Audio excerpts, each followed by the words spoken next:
El fruto de sus pensamientos. Jeremías 6, 19.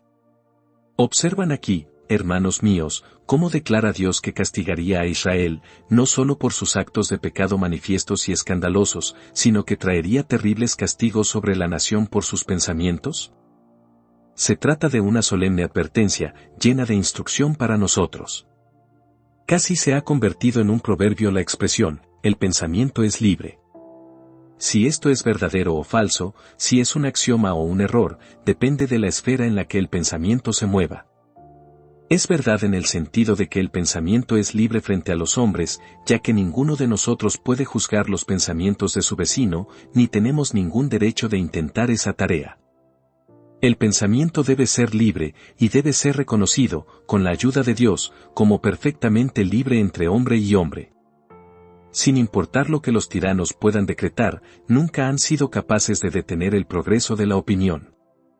Cuando han usado todas sus prisiones y potros de tormento, sus calabozos y hogueras, no han sido capaces de apartar a un hombre convencido de la verdad que ha abrazado, y, podría añadir que han sido incapaces de confirmar a un hombre irresoluto en la falsedad que han tratado de imponerle. El pensamiento, en ese sentido, es libre por derecho natural. Empero, hay otro aspecto involucrado en esta misma cuestión, en razón del cual estamos obligados a hacer esta solemne protesta: el pensamiento no es libre delante de Dios. No tengo más autoridad para pensar en Dios como me plazca de la que tengo para actuar delante de Él como me plazca. En ambos casos, la acusación de libertinaje sería presentada contra mí, pues el Dios que es supremo sobre las acciones externas de mi cuerpo, es asimismo el único Señor y gobernador de los movimientos internos de mi espíritu. Todas las provincias de la pequeña isla del alma del hombre pertenecen a Dios, el grandioso gobernador. Él es legislador y Señor sobre el cuerpo, el alma y el espíritu. Puede demostrarse muy claramente que el pensamiento no es libre en este sentido, pues algunos de los mandamientos de Dios, contenidos en el Decálogo, se relacionan particularmente con el pensamiento, especialmente mandamientos tales como, por ejemplo, no codiciarás la casa de tu prójimo, no codiciarás la mujer de tu prójimo, etc. Ese mandamiento está clara, particular y peculiarmente relacionado con el pensamiento. La ley de Dios tiene competencia en el pensamiento. Además, de acuerdo a lo que leemos en el Salmo 139, sabemos que Dios nos ha dicho que Él vigila constantemente nuestros pensamientos. Él los conoce antes de que sean conocidos por nosotros. Has entendido desde lejos mis pensamientos. ¿Con qué fin creen ustedes que Dios está atento a nuestros pensamientos, sino para llevarnos a juicio en el último gran día por cada palabra ociosa, y por cada imaginación ociosa y por cada pensamiento ocioso de nuestros corazones? Hermanos míos, también vemos que está registrado que Dios no solo pone a la ley a trabajar sobre nuestros pensamientos, y que está atento a nuestros pensamientos, sino que Él está enojado por causa de los malos pensamientos. Recuerden que leemos en Génesis 6, 5, 6, y vio Jehová que la maldad de los hombres era mucha en la tierra, y que todo designio de los pensamientos del corazón de ellos era de continuo solamente el mal. Y se arrepintió Jehová de haber hecho hombre en la tierra, y le dolió en su corazón. Por tanto, no le resten importancia a los malos pensamientos. Si su conciencia estuviera despierta, verdaderamente despierta, nunca los tomarían a la ligera. Una conciencia cauterizada y acerada puede contemplarlos con indiferencia. Aquellos cuyos corazones no son rectos para con Dios, podrían burlarse de la idea de las malas consecuencias derivadas de lo que simplemente repasan en sus mentes, pero si tuvieran un tierno corazón, si Dios se hubiese agradado en quitar las callosidades y las duras membranas de su conciencia, y en hacerla sensitiva, dirían de inmediato: «Oh, salva a mi alma de pensamientos ruines y perversos». Que los pensamientos son de suma importancia puede inferirse, de igual manera, del hecho de que Dios los hace aquí la base para castigar a su pueblo. Él habla del fruto de sus pensamientos. El pensamiento, en sí mismo, tal vez no sea algo muy grande, pero, ¿en qué parará ese pensamiento? Podría ser incluso algo muy pequeño, pero, ¿cuál será su fin? Los pensamientos del mal son, en sí mismos, malos pensamientos. Es cuestionable que podamos leer incluso el reporte del pecado de nuestro vecino, sin que produzca en nosotros algunos pensamientos pecaminosos. Es debatible que una persona tenga mucho interés en hablar u oír acerca de las ofensas de otros sin que se ensucie en algún grado a sí misma, pues así como las varas embadurnadas de brea, y el hollín y las cosas negras y sucias lo manchan a uno con el más leve contacto, lo mismo hace el pecado de cualquier tipo que atraviese la mente. Tocado por la mano, escasamente podría dejar tras sí alguna marca discernible, pero queda una clara impresión en la mente, de tal forma que cualquier cuadro del mal que pase a través del alma, permanece allí para lesionar al alma. El pensamiento del mal es en sí mismo un pecado. Y, lo que es más, el pensamiento del mal paraliza las facultades más sutiles del alma. Entre más pensemos en el pecado, y nos familiaricemos con él, menos terrible se vuelve en nuestra estimación. Estoy seguro de que este es el resultado si los hombres habitúan sus fantasías a cualquier forma de mal. Si pudiesen ser analizadas las mentes de los hombres que se han convertido en asesinos, no dudo de que se descubriera que habían estado largo tiempo entrenándose para la comisión del horrible crimen. Han reflexionado sobre él, han meditado y deliberado sobre él, hasta que al fin les ha llegado a parecer solo una nimiedad, y luego han seguido adelante para cometerlo sin recelo. Yo no creo que un hombre se convierta en un villano súbitamente. Él inscribe su alma en la escuela, y los pensamientos son sus maestros, o, más bien, los pensamientos son los libros de texto en los que su alma lee, y al fin se vuelve capaz de llevar a cabo los actos de un canalla. Si piensan largamente en el pecado, la probabilidad es que, tan pronto como llegue la tentación para cometer ese pecado, lo cometerán. He conocido a personas que han producido una monomanía por un rumiar constante. Conocí una vez a un hombre que tenía la continua aprensión de que estaba siendo envenenado por la gente, y yo siempre experimenté un temor de que él mismo se envenenara. Si ustedes albergan un mal pensamiento, si rumian sobre cualquier pecado, y le dan vueltas, y se hacen aconsejar por él sobre su almohada, esa familiaridad desarmará su miedo, y el traidor que ha sido albergado los traicionará antes de que despierte sospechas. Tengan cuidado, entonces, de todos los pensamientos de pecado. Si muestran a un ladrón todas las cerraduras, y los pasadores, y las barras de su casa, y le dicen cómo se puede abrir la ventana de la bodega, o cómo se puede romper la cerradura de la puerta trasera, no se sorprendan si, una de estas noches, descubren que todos sus bienes han sido robados. Si quieren hacer esto, e introducen todas estas cosas malas en su habitación, no deberían sorprenderse de las consecuencias, sin importar cuán alarmados se queden sus amigos al detectarlo. Es un hecho que los pensamientos son los huevos del pecado. Son el embrión del que brota el pecado, son el fermento del que procede toda forma de iniquidad. Oímos algunas veces acerca de guaridas de fiebres y cuevas de pestilencia, los malos pensamientos son semejantes a estas cosas. Son las selvas en las que los monstruos del pecado crecen y engordan. Los pensamientos de pecado son los oscuros bosques que albergan todo tipo de males, son los malignos pájaros de presa que destruyen todo tipo de bien. Por tanto, como Dios está atento a nuestros pensamientos, debemos tener memoria de la responsabilidad que implican en nosotros. No debemos despreciarlos más, sino que hemos de vigilar la sala de maternidad en los que son criados, y comenzar a escudriñar nuestros corazones, y juzgarnos como a la vista de aquel que escudriña todos los corazones. Y, los malos pensamientos y su fruto exhiben una muy amplia variedad. Sin embargo, únicamente voy a referirme al capítulo 20 del libro de Éxodo, donde los 10 mandamientos nos proporcionarán una lista de pensamientos, todos los cuales son horriblemente perversos. El primer mandamiento que Dios nos da es, no tendrás dioses ajenos delante de mí. Eso significa, de hecho, no tendrás ningún otro Dios sino yo, puesto que Dios está en todas partes. Este precepto es fácilmente quebrantado en nuestros pensamientos. Si yo me dijera, esta es la ley de Dios, pero la acción contraria redundará en mi mayor beneficio, entonces yo me constituyo, o constituyo a mi dinero, en mi Dios.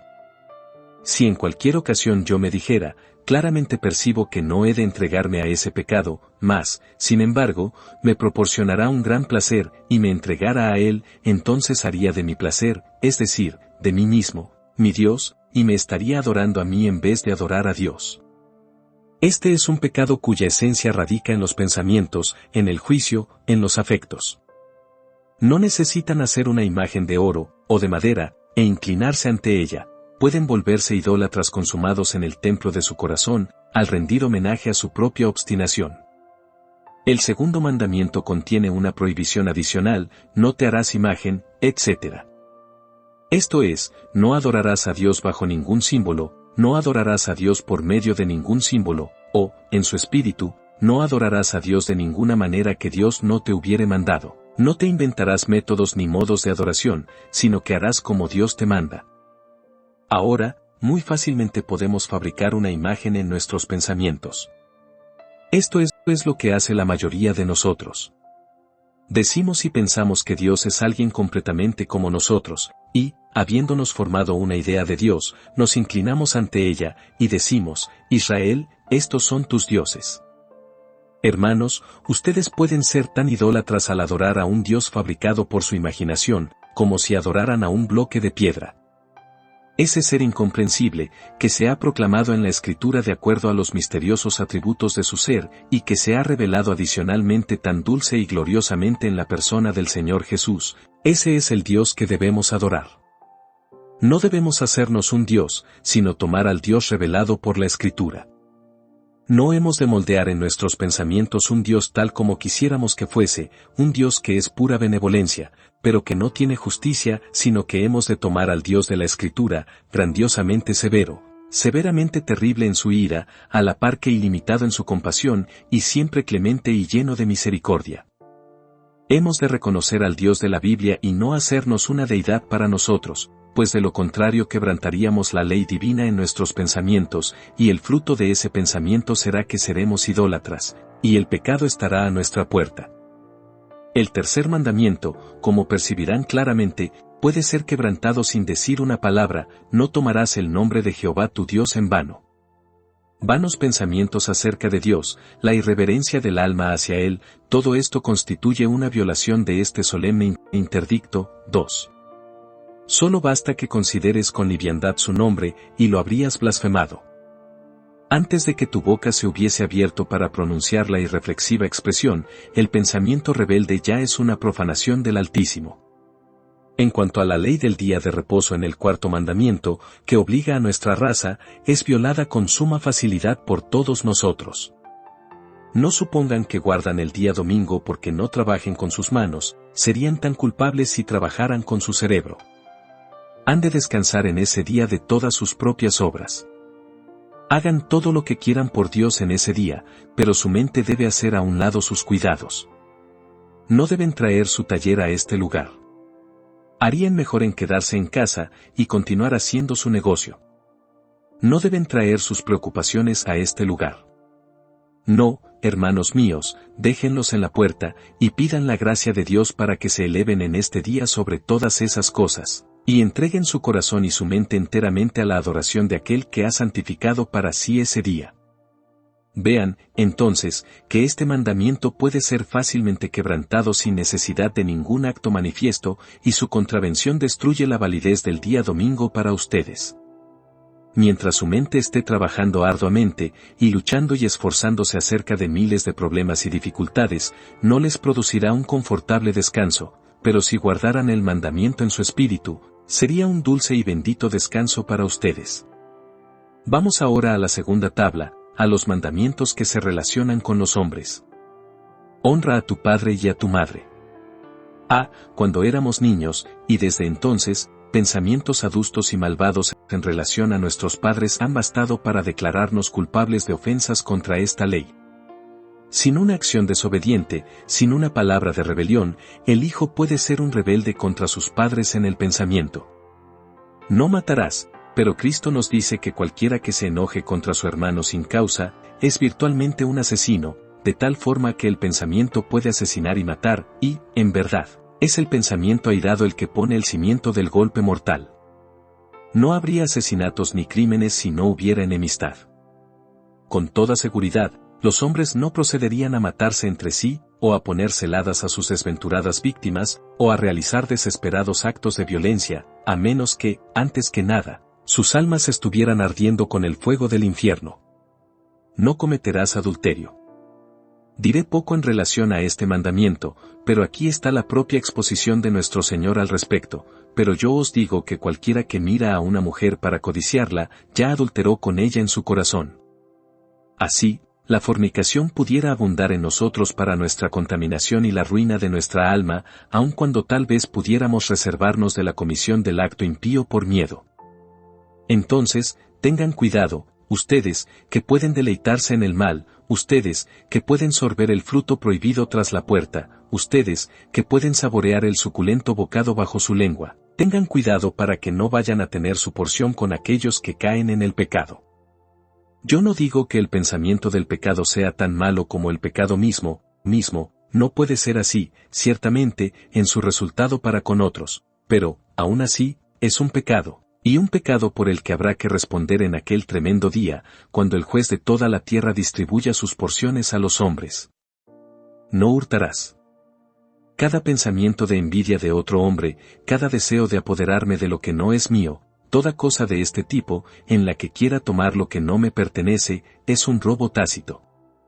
El ladrón no roba tanto cuando extiende su mano para tomar la cartera de su vecino, como en el pensamiento que lo condujo a hacerlo, pues la mano puede algunas veces tomar la cartera sin ofensa, podría ser para proteger la propiedad de alguien que es discapacitado e incapaz de guardarla él mismo. Que alguien pudiera tomar la cartera de otro legítimamente y que tuviera el derecho de hacerlo, es algo que podría suponerse. No es el acto, sino el motivo cuando deliberadamente uno se aventura a tomar aquello que no le pertenece y quiere poseer los bienes de su vecino en detrimento de su vecino, lo que constituye el mero virus y el alma del robo. No hablarás contra tu prójimo falso testimonio. Si yo pienso duramente de mi vecino sin causa, si concibo un prejuicio injusto en contra suya, si lo miro con frialdad cuando realmente no lo merece, cuando me convenzo a partir de un capricho o de algo imaginario que es un mal individuo, y encojo mis hombros, y no sé qué otras cosas más, aunque no hubiera dicho nunca una sola palabra, sin embargo, en el pensamiento, habría lesionado a mi vecino. Por sobre todas las cosas, hermanos, eviten ese encogimiento de hombros, es una abominación. Nosotros algunas veces vemos que lo hacen en grupo. No se atreven a decir lo que significa, los muy cobardes. Podría suponer que el hombre contra quien se dirige hubiese matado a su madre, pues estás obligado a suponer lo peor. Ten valor, si algo ha de decirse, dilo, y si no ha de ser dicho, bien, entonces no lo digas en ese lenguaje misterioso que puede arruinar a un hombre en la estimación de los demás. Evita cualquier falso testimonio en tus pensamientos y entonces no lo expresarás en tus palabras. Ya me he referido al último precepto del catálogo, es, en particular, un mandamiento para el pensamiento, no codiciarás. Todos los deseos codiciosos que nos hacen ansiar tener los bienes de nuestro prójimo, causándole un daño, son pecados, y los frutos de tales pensamientos son culpa, castigo y la ira venidera. Permítanme ahora llevarlos un paso más adelante, a otro grupo de malos pensamientos, que no podrían ser fácilmente incluidos en el decálogo. Estos son los pensamientos de justicia propia, la suposición de que no somos tan pecadores como Dios dice que somos, el concepto de que podemos, quizá, salir por nosotros mismos de nuestras dificultades, y forzar nuestro camino al cielo. Ahora, el fruto de un pensamiento como este, será aturdimiento en el día cuando Dios nos desnude de nuestra justicia propia, y haga que nos quedemos desnudos, para nuestra eterna vergüenza. Cuídense de los pensamientos de justicia propia, mis oyentes. Son la roca de Tarpeya desde la cual Satanás ha lanzado a miles de almas. Mejor les fuera que se les colgase al cuello una piedra de molino y que se les hundiese en lo profundo del mar, que agradecieran a Dios que no son como los demás hombres, cuando, después de todo, son tan corruptos como los demás hombres y perecerán como perecen ellos. La justicia propia les impide ir a Cristo, y ciertamente, los excluye de la vida eterna, y cerrará las puertas del cielo en su cara. Que Dios nos libre del fruto de tales pensamientos. A continuación, los pensamientos altivos, jactanciosos, vanagloriosos y egocentristas son igualmente aborrecibles. Qué exaltada opinión tienen algunas personas de sí mismas. Pueden verlo en su porte, y su conversación los delata. Sin embargo, su vino es pura espuma, y su oro es todo falso. Su conversación, cuando comienzan a contar de lo que tienen, y lo que pueden hacer, y lo que hicieron en tales y tales ocasiones, todo esto ya es una abominación para los hombres honestos, pero sus pensamientos han de ser sumamente abominables para Dios. Es una de las cosas que Él dice que aborrece, los ojos altivos. Que Dios nos conceda gracia para que desechemos todo pensamiento altivo, pues no tenemos nada de que estar orgullosos. Un hombre orgulloso no es nada sino un fuelle, y cuando, ya sea los males de la vida o la crisis de la muerte lo atraviese con un punzón, ¿qué colapso habrá, como descubrirá el altivo que no es nada sino vacío y vanidad? Desháganse de los pensamientos altivos, pues, ¿qué harán ellos? La soberbia sacó a rastras a un ángel del cielo, e hizo un demonio de él, y la soberbia abatirá a cualquiera de nosotros hasta el nivel del demonio, si cayéramos en su trampa. Otro grupo de pensamientos, más comunes todavía, y no tan desacreditados, son los pensamientos murmuradores. Ah, caramba, cuán llenas de estos pensamientos están algunas personas. Difícilmente pueden hablar si no tienen algo de que murmurar. Hacer negocio con ellas es siempre malo.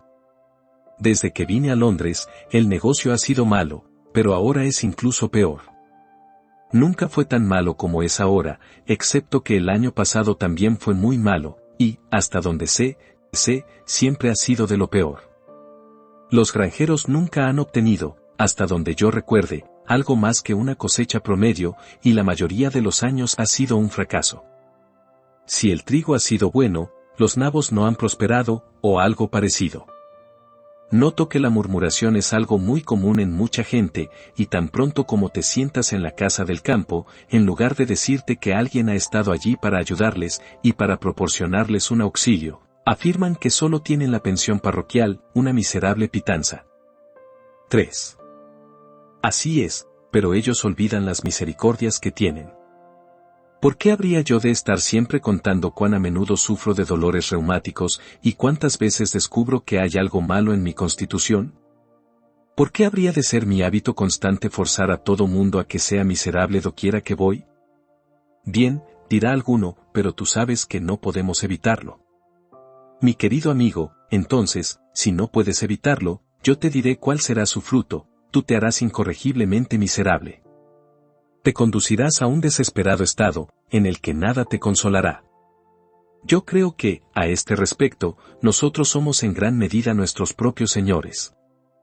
No todas las munificencias de la providencia pueden hacernos felices si tenemos un corazón ingrato y malagradecido.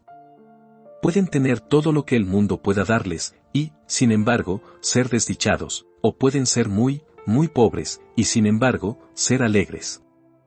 Lo que necesitamos es un corazón agradecido, y, que Dios se agrade en darnos ese corazón agradecido. Pero lo que quiero que recuerden es que la murmuración es un gran pecado. Ellos murmuraron contra Dios en el desierto, y Él envió serpientes ardientes entre ellos. Dios considera seriamente nuestras quejas en contra de sus tratos providenciales con nosotros, no hemos de tener en poca consideración el pecado de provocarlo con nuestros pensamientos. De igual manera, cuán propensos somos a abrigar pensamientos incrédulos. Que nos viéramos libres de ellos, pero yo supongo que si recorriera estas galerías, encontraría en cada banca a alguien que alimenta pensamientos incrédulos.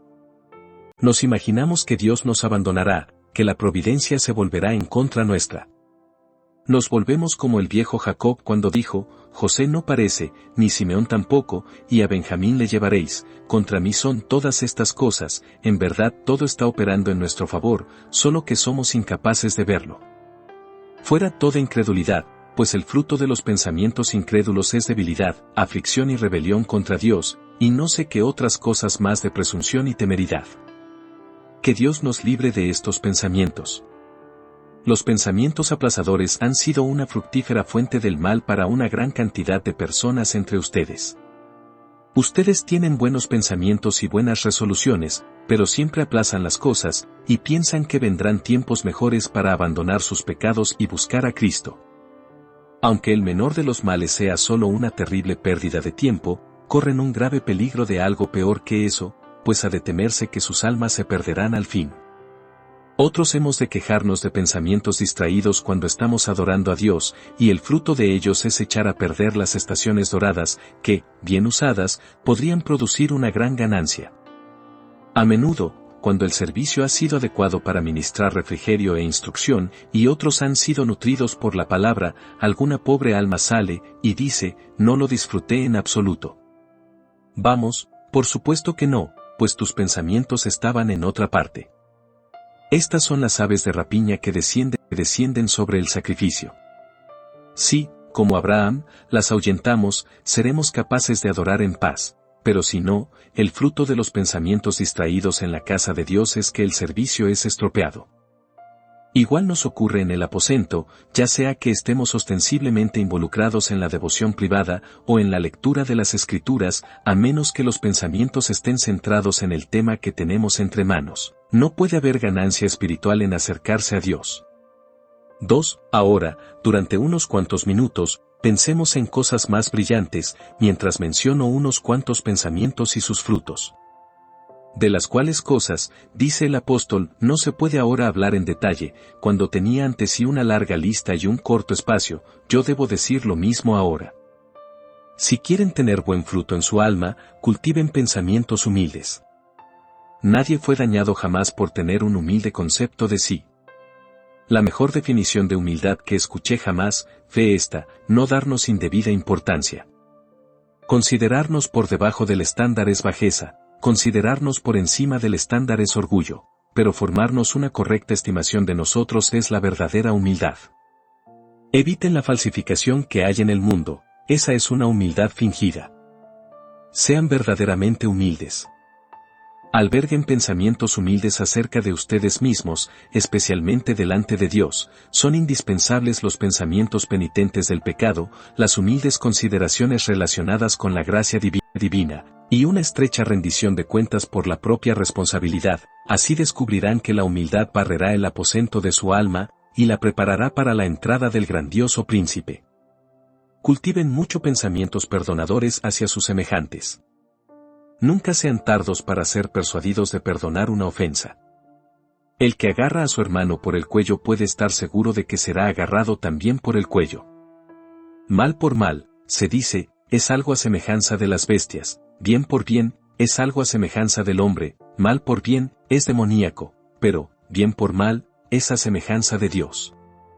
Procuren hacerlo, y si algo puede hacer que tañan las campanas en su corazón, es perdonar a alguien que los ha injuriado grande y protervamente. Entre peor sea la ofensa, si pueden pasarla por alto, mayor será su gozo, y tendrán una mejor prueba de que son hijos de Dios. Vayan a la cama cada noche, y despierten por la mañana, con pensamientos de admiración hacia la bondad de Dios, y con pensamientos de adoración hacia la grandeza de Dios. Encontrarán que estos pensamientos son como las abejas, pues vendrán a ustedes cargados de miel. Permitan que su alma sea como una colmena para ellos. Adoren al Señor. Piensen mucho en Él. Que cada bendición que reciban los conduzca a pensar en Él. No se sienten a la mesa y ofrezcan lo que llamamos gracia, dar gracias, solo porque sea la costumbre de hacerlo, pero su alma ha de ver realmente la mano de Dios en el don de todo lo que se encuentra sobre la mesa. No hemos de temer los pensamientos mundanos si santificamos esos pensamientos mundanos. Alguien dijo, el camino que recorro me hace pensar en Cristo como el camino. La puerta por la que paso me hace pensar en Cristo como la puerta. No puedo manejar dinero sin pensar que no me pertenezco, sino que he sido comprado con precio. No recibo una factura sin recordar que Él ha borrado la escritura de las ordenanzas escritas contra mí. No puedo hablar con mi semejante y recibir su respuesta sin pensar cómo hablo con Dios y cómo me responde. De esta manera, con muchos pensamientos de Dios, descubrirán el fruto de la concentración en las cosas celestiales en su espíritu. Los ángeles irán y vendrán entre ustedes y los atrios del Altísimo, si poseen muchos de estos pensamientos de admiración y de adoración para con Dios. Pensamientos agradecidos son grandes merecedores de ser alentados por ustedes. Consigan una jaula llena de estos pájaros del paraíso, y permitan que revoloteen en los bosques de su alma, y canten allí en todo momento. Oh, no hay mejor compañero que la jubilosa gratitud. Si un hombre pudiera ver la misericordia de Dios en todo, en vez de mirar siempre al lado negro del cuadro, sería en verdad feliz. El fruto de pensamientos agradecidos será un verano en su alma, aunque cuando sea lo profundo del invierno en el exterior. Cultiven pensamientos agradecidos como cultivan hermosas flores en su jardín. Además, queridos amigos, procuren muchos y abundantes pensamientos creyentes. Cuando no puedas ver tu camino, aún así confía en tu Señor. Cree en Él. Aunque todo diga que la promesa es una mentira, aún así has de creer que la promesa es verdadera. Abunden mucho en pensamientos de sumisión a Dios. Cada mañana ejerciten tales pensamientos. Pongan su alma en las manos de Dios para que trate con ustedes de acuerdo a su voluntad durante todo el día, y cada noche, cuando repasen el día, den gracias a Dios por todo, cualquier cosa que haya sido, sabiendo que debe ser buena, es más, sabiendo que es lo mejor si Dios lo ha ordenado. Finalmente diré esto: busquen, creyentes, tener muchos pensamientos que anhelen a Cristo. Tengan pensamientos de anhelo de estar con Él donde Él está. Cristo ha de tener nuestros mejores pensamientos, la crema de ellos. Él ha de tener el primer producto de su espíritu. Estén con Él al despertar. Díganle en la noche: quédate con nosotros, porque el día ya ha declinado. Y si están despiertos en la noche, busquen todavía tener algunos preciosos pensamientos acerca de Cristo, como hojuelas con miel, para colocarlos bajo su lengua. O, podemos bajar el cielo a la tierra si podemos elevar nuestros pensamientos al cielo. Si los pensamientos son las alas, y el espíritu es el viento, volaremos lejos, al paraíso celestial. Abunden, entonces, en tales pensamientos como estos, y que el fruto de sus pensamientos sea de tal manera que Dios mismo se agrade de ellos, para alabanza de Cristo. Amén.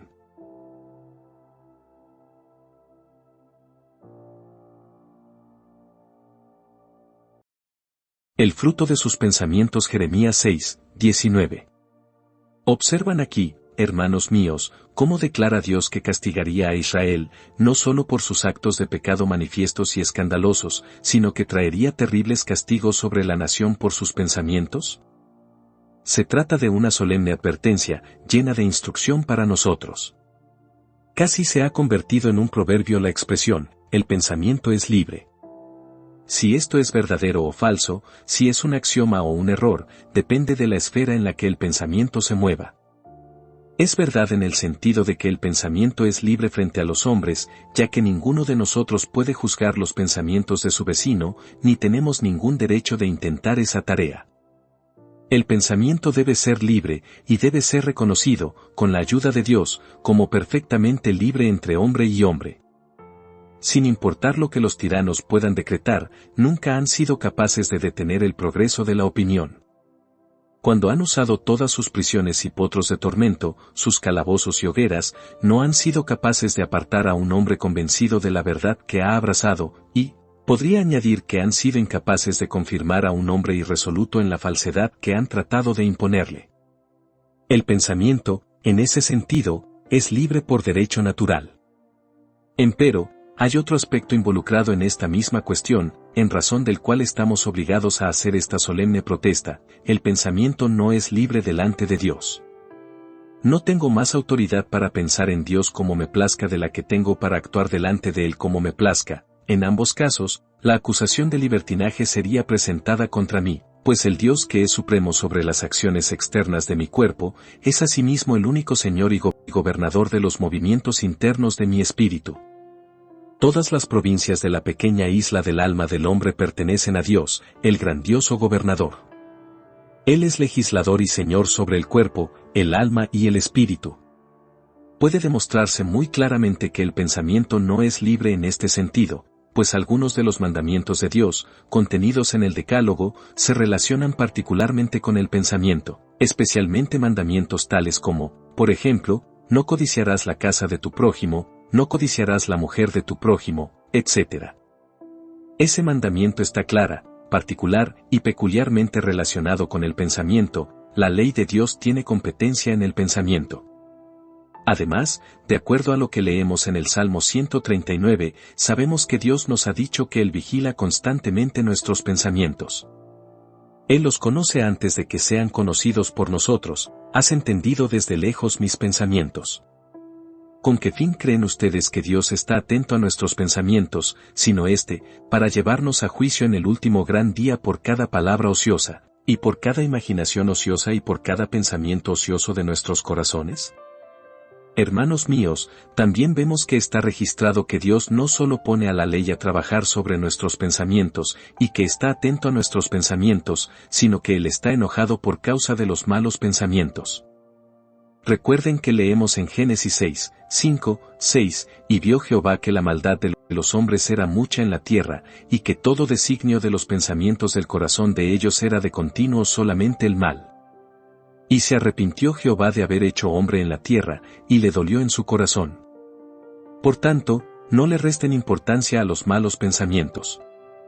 Si su conciencia estuviera despierta, verdaderamente despierta, nunca los tomarían a la ligera. Una conciencia cauterizada y acerada puede contemplarlos con indiferencia. Aquellos cuyos corazones no son rectos para con Dios, podrían burlarse de la idea de las malas consecuencias derivadas de lo que simplemente repasan en sus mentes, pero si tuvieran un tierno corazón, si Dios se hubiese agradado en quitar las callosidades y las duras membranas de su conciencia, y en hacerla sensitiva, dirían de inmediato, oh, salva a mi alma de pensamientos ruines y perversos. Que los pensamientos son de suma importancia puede inferirse, de igual manera, del hecho de que Dios los hace aquí la base para castigar a su pueblo. Él habla del fruto de sus pensamientos. El pensamiento, en sí mismo, tal vez no sea algo muy grande, pero, ¿en qué parará ese pensamiento? Podría ser incluso algo muy pequeño, pero, ¿cuál será su fin? Los pensamientos del mal son, en sí mismos, malos pensamientos. Es cuestionable que podamos leer incluso el reporte del pecado de nuestro vecino, sin que produzca en nosotros algunos pensamientos pecaminosos. Es debatible que una persona tenga mucho interés en hablar u oír acerca de las ofensas de otros sin que se ensucie en algún grado a sí misma, pues así como las varas embadurnadas de brea, y el hollín y las cosas negras y sucias lo manchan a uno con el más leve contacto, lo mismo hace el pecado de cualquier tipo que atraviese la mente. Tocado por la mano, escasamente podría dejar tras sí alguna marca discernible, pero queda una clara impresión en la mente, de tal forma que cualquier cuadro del mal que pase a través del alma, permanece allí para lesionar al alma. El pensamiento del mal es en sí mismo un pecado. Y, lo que es más, el pensamiento del mal paraliza las facultades más sutiles del alma. Entre más pensemos en el pecado, y nos familiaricemos con él, menos terrible se vuelve en nuestra estimación. Estoy seguro de que este es el resultado si los hombres habitúan sus fantasías a cualquier forma de mal. Si pudiesen ser analizadas las mentes de los hombres que se han convertido en asesinos, no dudo de que se descubriera que habían estado largo tiempo entrenándose para la comisión del horrible crimen. Han reflexionado sobre él, han meditado y deliberado sobre él, hasta que al fin les ha llegado a parecer solo una nimiedad, y luego han seguido adelante para cometerlo sin recelo. Yo no creo que un hombre se convierta en un villano